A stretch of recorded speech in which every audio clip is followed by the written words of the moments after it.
आज आपण बनवणार आहोत विदर्भ स्पेशल झणझणीत वर्षभर टिकणारा काळा मसाला। गुलाबी धांदल वाफाळल्या पिरमाची मोगरी मलमल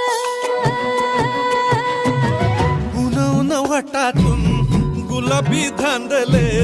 वाफाळल्या पिरमाची मोगरी मलमल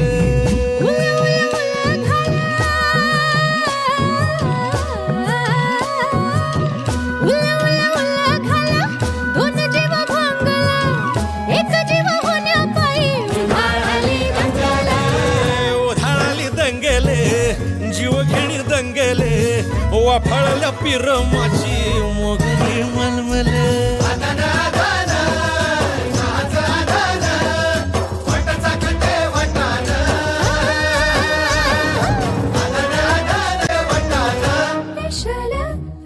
हे पेशल पेशल